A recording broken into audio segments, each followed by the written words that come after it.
Here we go. The roots are really going downward. It is almost reaching the ground. I didn't use any soil composition.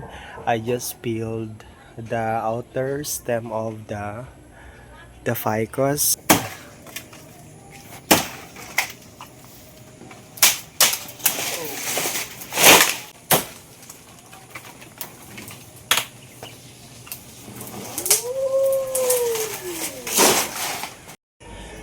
I have a lot of cutting of the branches here. So this is quite very big. So I think I'm going to donate this one to my followers. Today I'm going to propagate my plant. Let's check if the marketed stem really works. Here I have some of the file here of my Ficus elastica that I love the most here. These are all newly propagated Ficus rubber tree. We called it here in our country. So here we go. Look at the roots. It's too long going downward.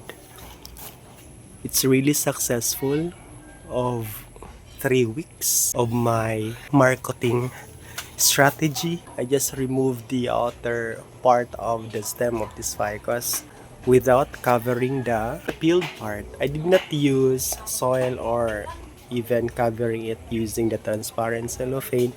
I just let it having a roots for 3 weeks. Now I am successfully winning the marketing strategy.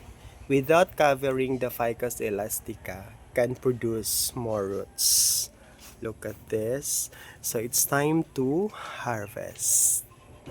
Before I proceed to my propagation moment, I am starting trimming down the trunks of this money tree. We call this one here in our place, but this is really Australian nuts. It reaches almost the gutter, so I need to trim this down in order not to damage anything here in. However, I am planning to remove this one of these days because it really grows very big and it is not really good here in our fence. Maybe for some days that I can start my landscape here, I can remove this one, but still I'll do replanting these Australian nuts in other areas. One of the reasons why I did not remove these Australian nuts because of the shade that it gives to some of my plants that I put under this tree. But anyway, the life of plants is just like human beings. It comes and go in some time. So this time I'm looking for my Ficus elastica to start cutting of each branch because I really wanted to propagate this one today exactly, because tomorrow I have still some of the areas that I need to look forward for some renovation or beautification.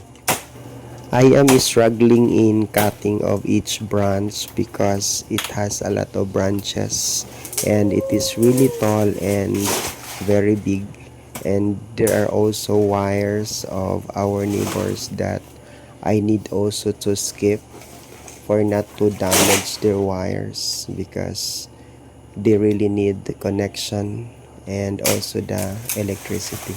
So I cut this one by one. I started at the left side for the half of this bunch of branches, and after this one I'll be proceeding to the right side of the fence because I cannot reach anymore. I need to find a comfortable place for me not to hurt also myself, knowing that I have knife that I use here.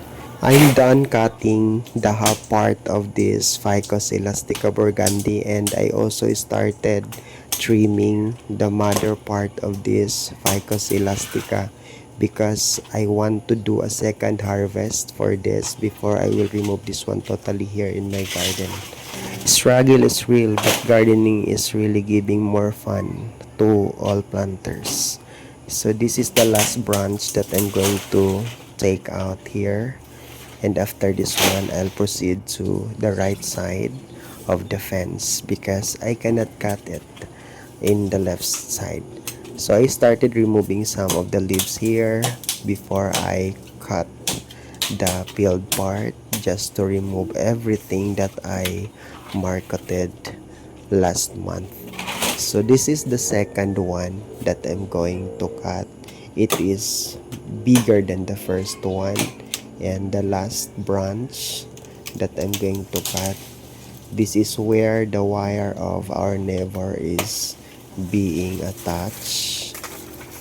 So this is one of the difficult branches that I'm going to remove this morning. But I already have planned where to cut and where to push this out in order not to damage their wire. I know they need the internet, the electricity as well. This is what I love doing every morning because it can help my body to become more healthier, and I can also release my stress for thinking of something or doing something about my job. And gardening really helps me to stay healthy. This is what I'd love to do every morning before I go to school because gardening helps to release stress and keeps your body more healthier, knowing that I'm gaining weights and my age is really adding, so I need to exercise every day. So this is one of my fun moments every time I wake up. So I'm done cutting all the branches. After this one, I'm going to bring this inside for the propagation moment, and I struggle also lifting the branches. It's really heavy, but I need to because time is gold. I'm completely happy for today because I'm done cutting all the branches that really stay for the longest days that I did not give time for my propagation. So I'm hoping that all of these branches will really survive for the propagation, but I cannot propagate it all. I'll donate some of the cutting of this Ficus elastica for my followers who are here in our. This is my empty container that I'm going to use for my propagation today. This is what we called latun in our dialect. This is an empty container of the mayonnaise or the margarine. So before anything else, I remove some of the leaves attached on the bottom part of this branches. So I am planning to put 5 cutting of the branches of this Ficus elastica burgundy. 5 cutting is the most ideal for this container, but I'll rather choose the smaller ones than to put the bigger ones because it cannot stand tall. I won't forget, before I have done this kind of propagation for the Ficus elastica burgundy, I also cut my Ficus elastica at the back of my garden, wherein I do the market method of growing the Ficus elastica just like this one. When I harvested some of the branches, that was a year 2024, and those branches were really the tallest of all branches that I cut this kind of Ficus elastica. I used smaller pots, so during the strong winds, the Ficus elastica that I planted in the smaller pots were toppled and they died eventually because this plant is really sensitive. Once you plant this one, you need to tie some of the nylon, or if you have strings you can use it also, and assist also if you have poles, in order to maintain the balance until it will recover. So before I going to plant this one, I need to study first the right way, the correct positioning, and also I need to count the number of branches 5 is the most ideal. I did not use 4 branches because based on the feng shui, 4 is really not good number. So it's a bad number and it symbolizes death.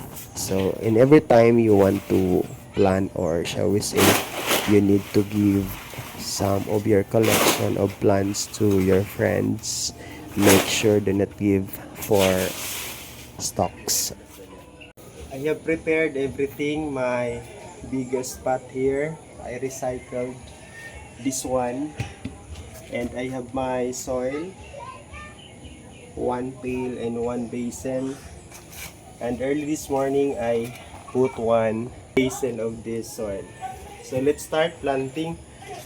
I'm going to combine all these branches that I harvested today here in one pot. So let's just make our day simple by combining everything to look like, a tree-like form. So I'll start with a bigger branch. This one.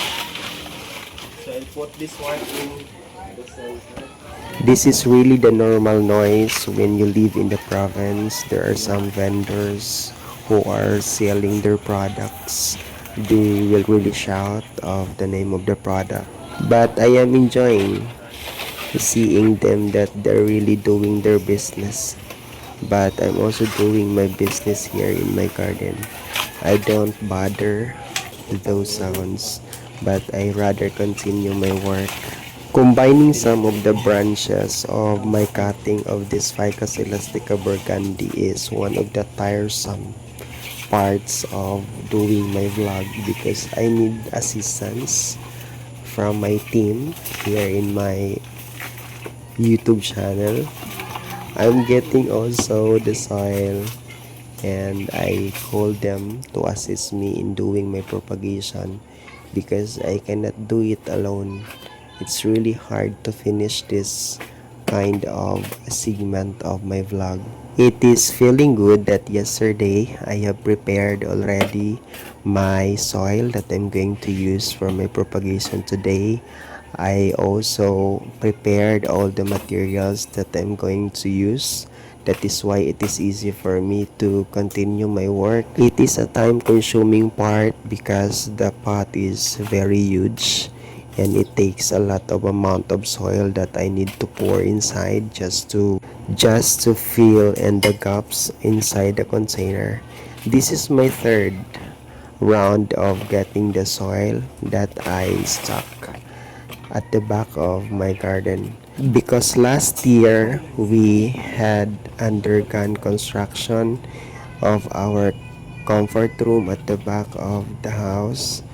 So some of the soil I gathered at the left side and I stuck it, because I know every time I'm going to do my gardening episode, it is easy for me to get the soil, not to buy anymore, because here in the province everything is free. Unlike living in the city, you need to buy your soil mix just to do your gardening episode. I'm checking the soil if it is okay, but I think I need to get one basin again. It is really the most tiring day of my experience in doing my gardening episode, because this is really the first time I'm using this kind of container. It is almost half meter. I'm sorry for the pronunciation. I can still remember when I started my vlog, many of the viewers were really suggesting about that I need to speak my native tongue or use a Filipino, Tagalog. But I rather choose to use English because it's a universal language, and many of my viewers are really outside of the country, that they are really also suggesting about you need to speak in English because Filipinos can understand English. So I followed the suggestion. It's not bad to follow the suggestion. Anyway, Filipinos can understand both languages. My body is telling me to surrender for putting the soil because it's almost 1 hour. I'm still Bagasay da isabihan na sa putting hahatag ko ang soil shit. inside the container just to make it full. Today is Sunday. After my propagation, I need to go in the church to attend Mass. It's our happy day. After doing our household chores, we need to surrender everything to God. That is our main purpose why we are here. After propagating the cut branches of the Ficus elastica, do not expose it directly to the sunlight because you need 1 week or 2 weeks to allow your cutting to recover. But in my case, I cannot lift this container. It is really heavy. I need to pray that someday this cutting will not give a bad sign. But I have experienced the falling of leaves before when I applied the air layering method or the marketing method to my Ficus elastica. It is really a normal reaction of every branch when you market the tallest and the biggest portion of the branch of the Ficus elastica. It's really normal that some of the leaves might fall. So don't worry. I'm done planting my Ficus elastica. So don't forget to like and subscribe. Thank you for watching for my gardening episode for today. This is Teacher Noy.